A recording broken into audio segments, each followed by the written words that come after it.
Media playback is unsupported on your device. Media caption Philip Hammond explains how the UK can get its economic forecast upgraded. Philip Hammond says he hopes to prove the bleak economic forecasts released in his budget wrong. The Chancellor said clarity around Brexit would increase consumer confidence and lead to higher growth in the economy. But a new report has warned of the longest fall in people's living standards since records began over 60 years ago. Labour leader Jeremy Corbyn said the economy was on its knees. He said the Chancellor had provided not a penny more for police, social care, mental health, children's services or public sector pay, and public sector workers would see living standards continue to fall for years to come. The reduced growth forecasts, blamed on the economy's flat productivity, threatened to overshadow a series of announcements in the budget.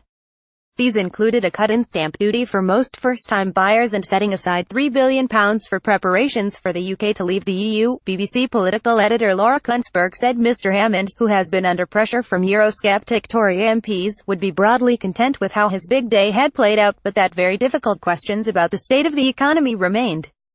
There is a warning by the Resolution Foundation think tank that the squeeze on people's incomes is set to last longer than that which followed the post-2008 crash. Too gloomy about Brexit? Image caption Philip Hammond and Theresa May visited a construction college in Leeds the morning after the budget. The Chancellor told BBC Breakfast there was always going to be uncertainty about the outcome of Brexit negotiations. But he said moving into 2018 there would be a sense of movement, and that confidence will return, certainty about the future will return, businesses will start investing, consumers will start buying big-ticket consumer items again, and that will help to get our economy growing again faster. He also denied being gloomy about the UK's prospects outside the EU, a criticism he has faced from some within his party. On the predictions by the Office for Budget Responsibility, he said the challenge for us as a nation is to prove them wrong.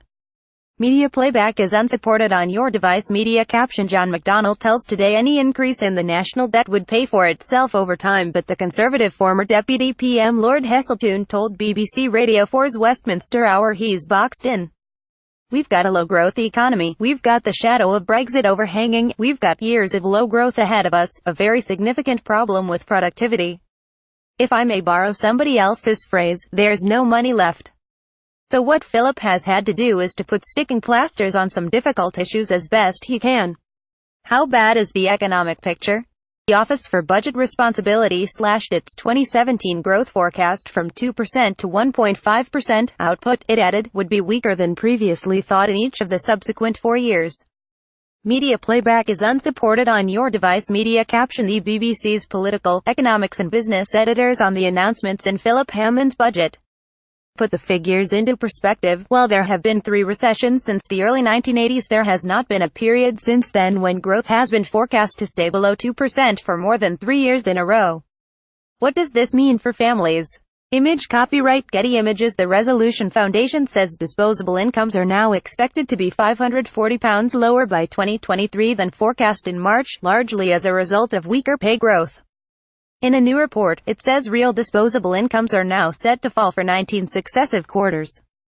Prime Minister Theresa May said the government recognizes the pressure facing ordinary families, citing the freeze on fuel duty and increases to the personal tax allowance as measures ministers were taking. Will the stamp duty holiday prove a game changer?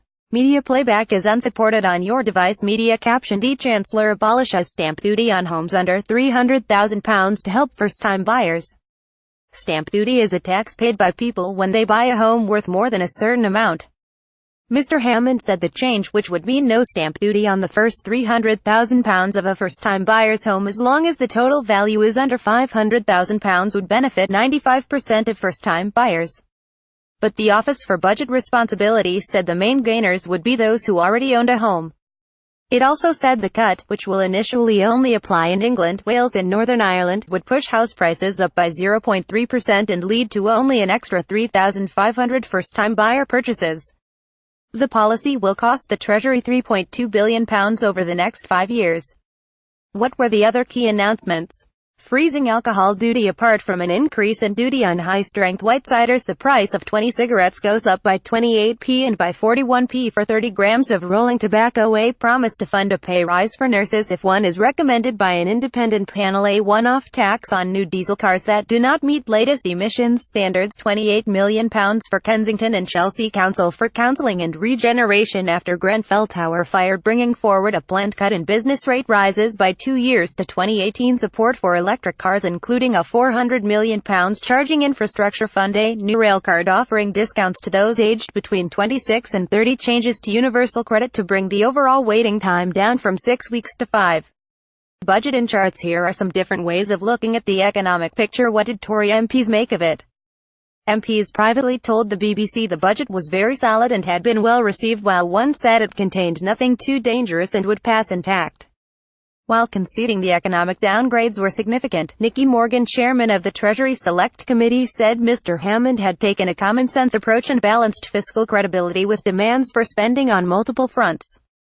Leading Brexit supporter John Redwood said the budget was of good proposals, including the help for first-time buyers. But opposition parties have said the measures go only a small way to addressing the housing crises in the country, and that an extra £2.8 billion for the NHS in England up to 2022 is insufficient.